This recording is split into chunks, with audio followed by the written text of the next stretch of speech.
assume you're used to that. Yes.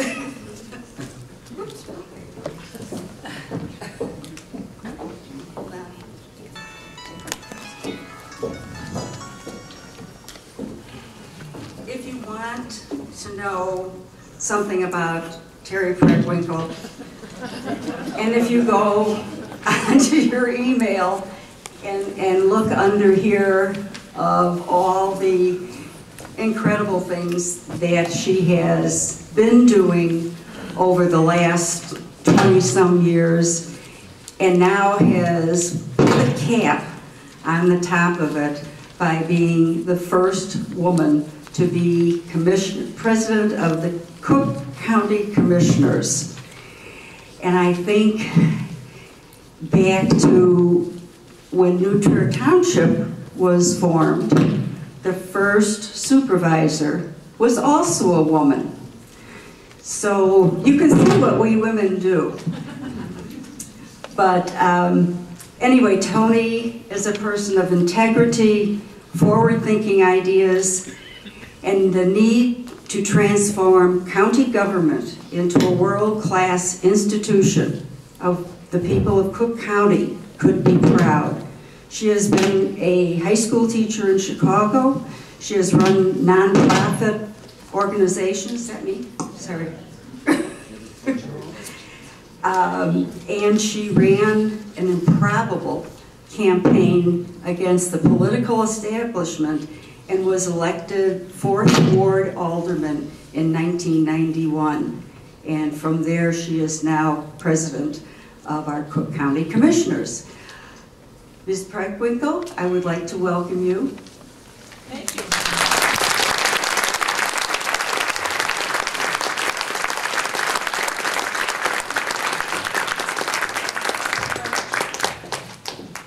Good evening, everybody. Good evening. Thank you very much for inviting me. As you heard, I spent almost 20 years being a local elected official, so I want to commend and congratulate all the good people who are here today and who have committed themselves to public service in the same way that I did in the city of Chicago. I want to acknowledge before I begin, Pat, where's Pat? All right, this is Pat Carey, who's on our staff in the Bureau of Economic Development.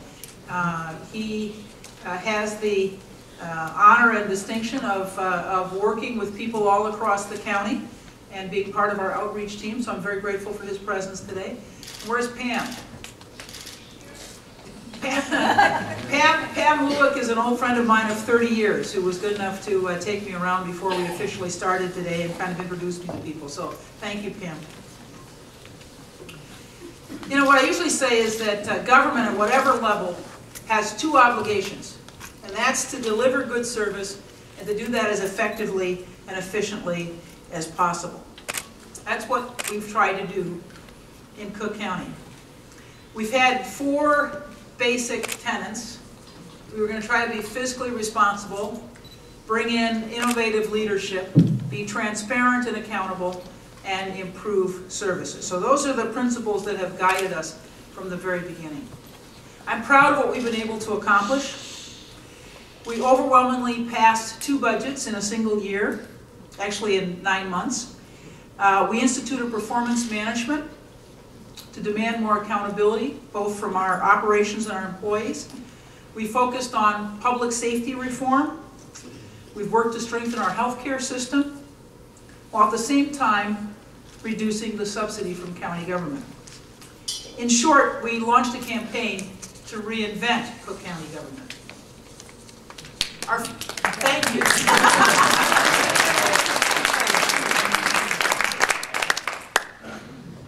Our first step was to try to put our financial house in order. So if you think back to December of 2010, we walked in the door.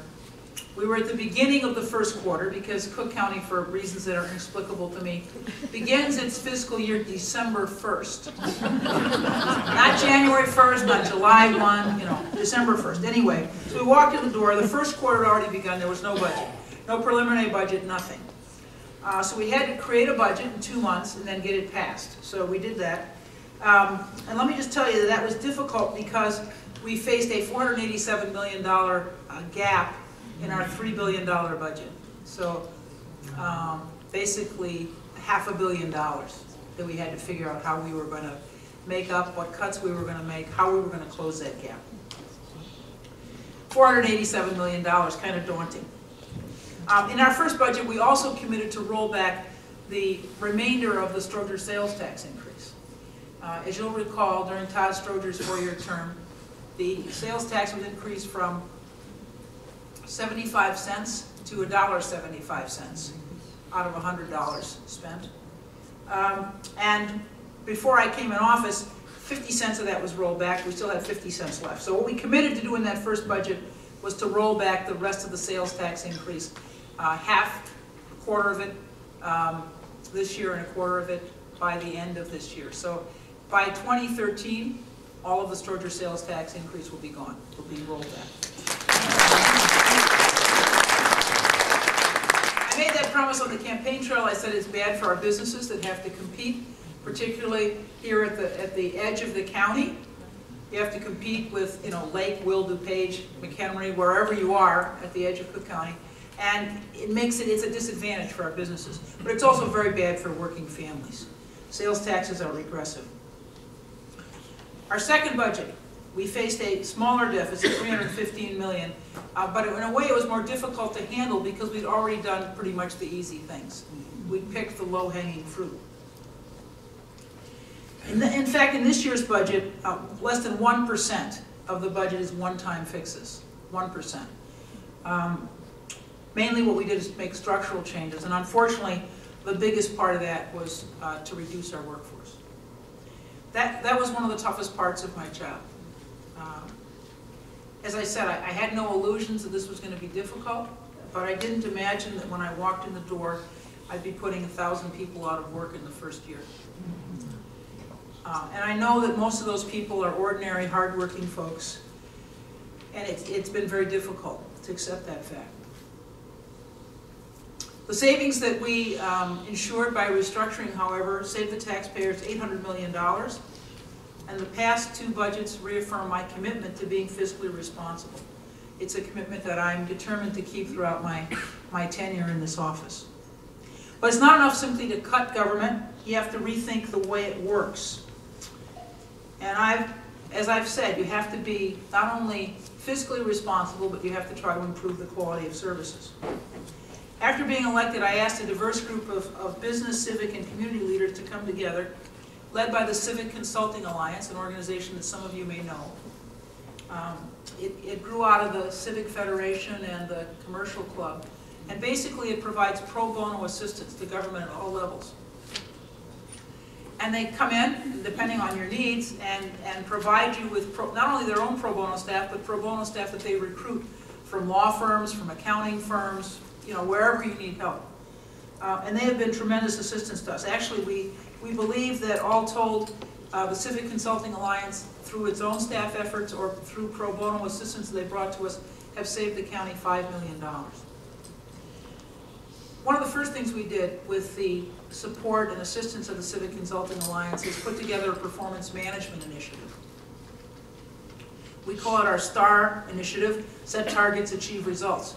We're holding all agencies, including the President's Office, accountable by requiring the preparation of a quarterly report that tells what the measurable goals are and our plans to meet those goals. Now, this is pretty basic. You ask people to get together, figure out what is it you're really trying to do, and how are you going to measure your progress. But it had never been done before in Cook County. And what we tried to do was put people together in subject areas. One of the difficulties in managing county government is that in addition to our Board of Commissioners and me, the President of the county, we have 11 other separately elected officials, 11 others. So in most, well, the city of Chicago, where I'm from and spent 20 years as an alderman, aldermen were elected, that's the legislative body, and then there were 3 people who were elected citywide, the treasurer, the clerk, and the mayor. But as I said, in Cook County, there are 11 separately elected officials. So it's not only the judiciary, but the sheriff and the state's attorney and the assessor and the treasurer and the clerk of the court and the clerk, 3 members of the board of review. Did I say the assessor? Anyway, it's 11 people. So we put people together by subject areas. We said the finance and administration people need to work together. The property and taxation people need to work together.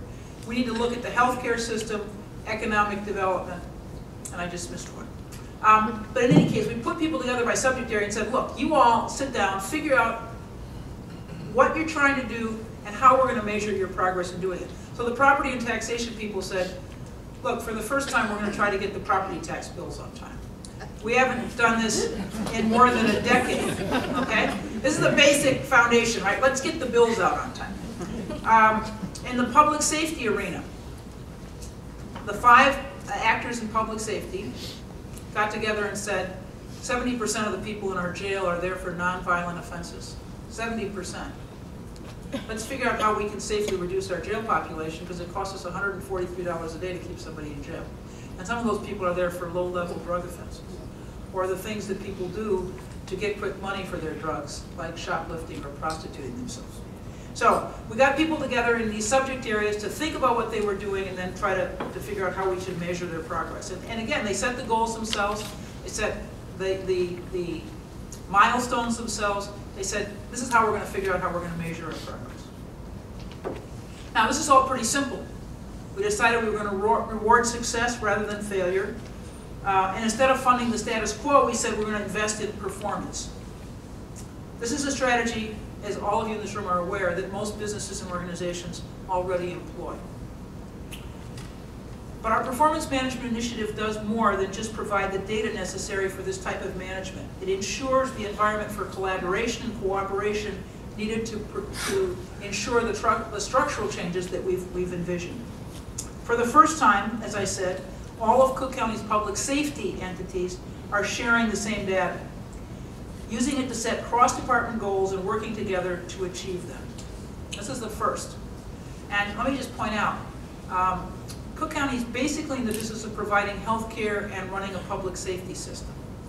35 cents out of every dollar that we spend goes to our public health system. That's our hospitals and our clinics and our public health department. 39 cents goes to public safety. That's 75 cents out of every dollar. 3/4 of every dollar goes to either health care or public safety. And in addition,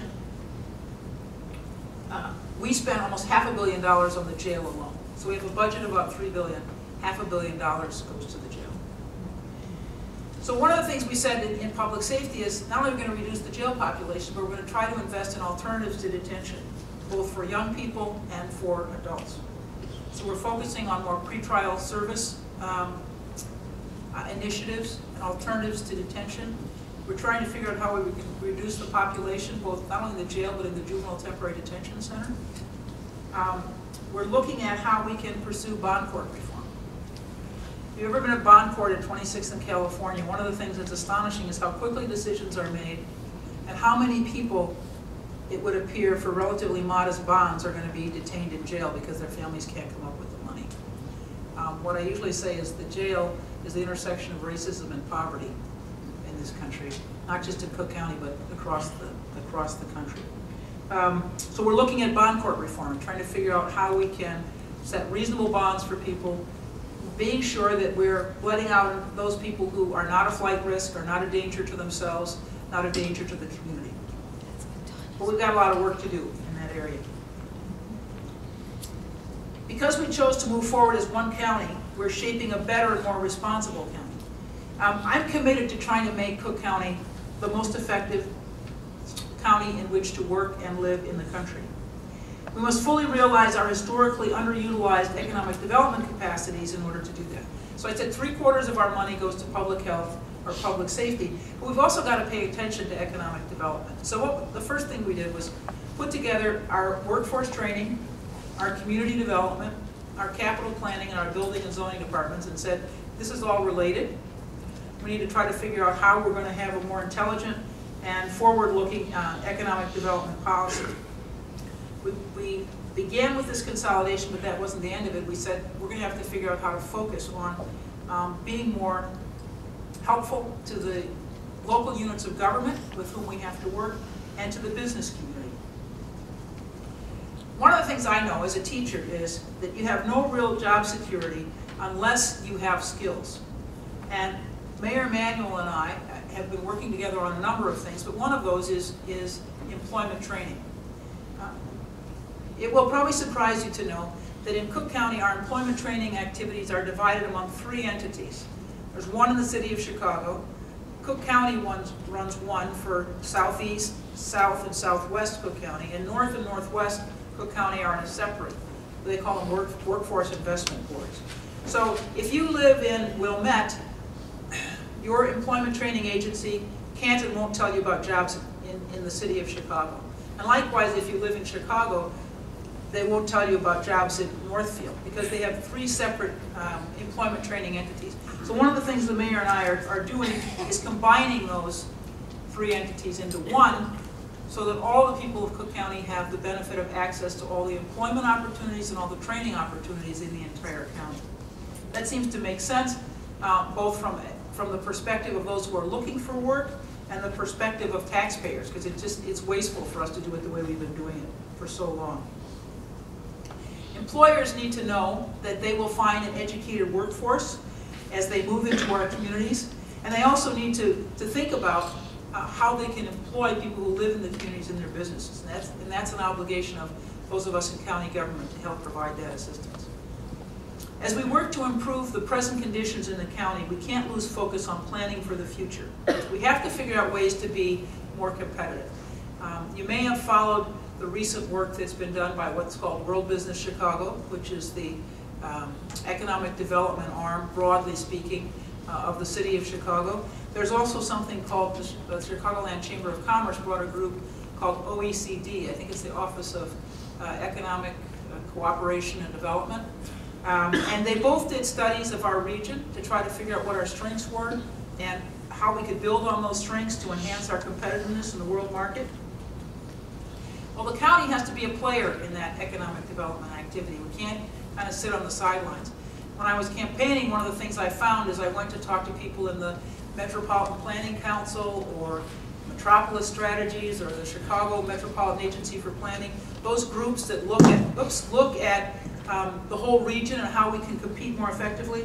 And what they told me was the county was not at the table with them, was not an actor, was not a player.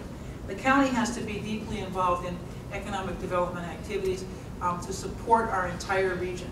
And I mean the entire region. When we're competing, as broadly speaking, Chicagoland, we're not competing necessarily against even just New York and Los Angeles. We're competing against London and Beijing, right? And Singapore. I mean, we're in a global environment and we're competing globally. We've got to figure out how we can work together to improve our competitiveness. So that means that it doesn't help if Chicago steals jobs from Winnetka, or Winnetka steals jobs from Chicago Heights. We've got to figure out how we're going to grow the economy for our entire region and provide more jobs in that way, rather than thinking we could just cherry pick employment from other places within our region. We've got to work, as I said, with these organizations that are committed to regional development to try to ensure a better future.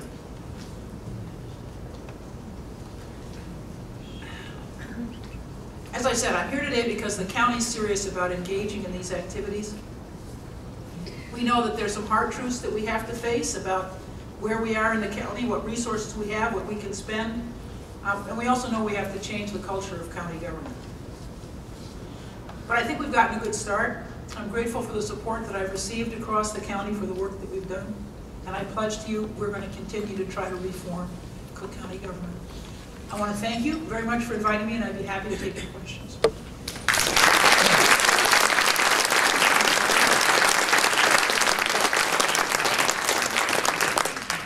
Are there any questions? I don't come here every day, so please ask me. Please say your name and your village. Robert Morderosian. I live in Evanston, so I'm one of the guests. Okay. Thank you for coming tonight. I'm also the Executive Director of Family Service Winnetka Northfield, which is very small. But the whole question of sometimes having to let off people, you said that you had to let go of 1,000 people. How did that affect the services you provided? And how did you manage to maintain the level of service with that kind of cutback? Or did you have to also cut back services also?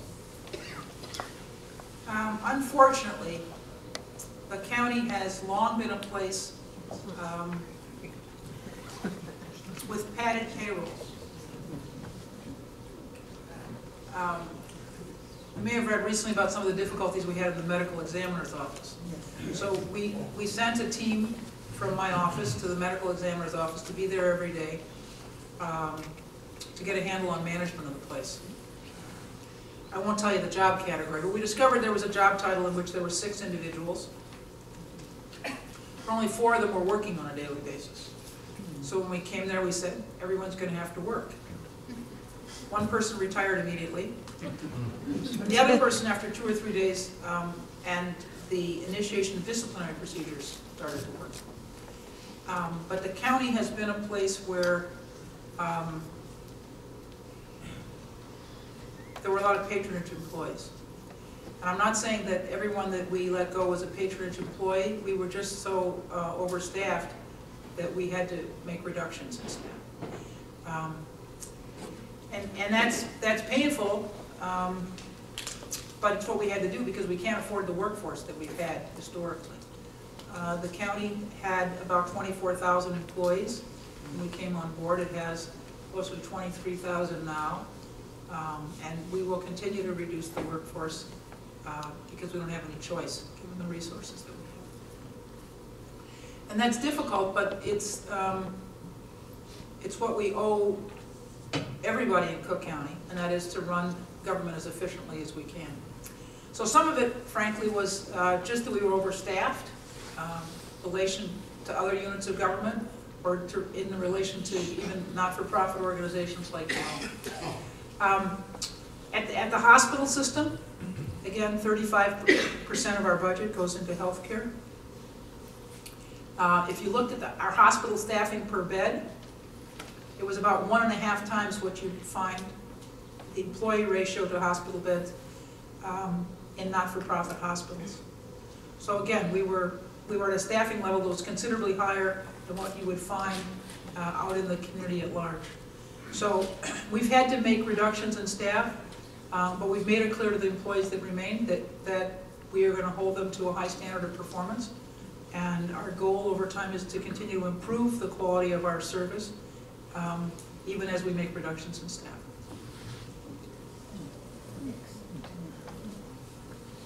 Hi, I'm Christine Walker from Winnetka. Thank you again for coming. You talk a lot about how your administration is embracing collaboration. And I'm wondering if you could speak to something specifically that you mentioned in terms of the overcrowding and the issues at the Juvenile Detention Center as well as Cook County Jail, which is, I'm sure you're very well aware, is one of the largest providers of mental health services in the country. What kind of collaborative efforts have you engaged with or finding resistance from in terms of schools who might say have a zero tolerance policy on behavior which might land a 14 or 15-year-old in the Juvenile Detention Center? And what kind of help can we provide? Okay, a lot of questions. First, the Juvenile Temporary Detention Center, which used to be called the Audi Home. I still think of it that way. At the beginning of the last decade, so at the turn of the century, there were about 800 young people in that facility on a daily basis. Over time, thank God, that number has been reduced. It's now closer to about 290 on a daily basis, and it's been down to as much as 243. It's a juvenile prison. It's a terrible place for anybody who's ever been there. I visited shortly after I was elected, and I was deeply disturbed to see young people, teenagers that I used to teach, 14 and 15-year-old kids in shackles.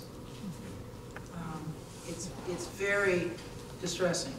So one of the things we did in this budget, although we made cuts in lots of places, was put money into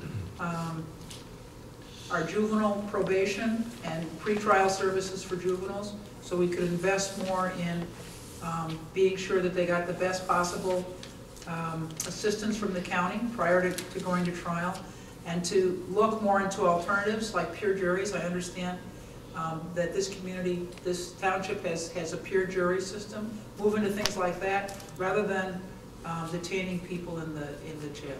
Very, very few of the kids that we put in the Juvenile Temporary Detention Center are violent or a threat to anyone else.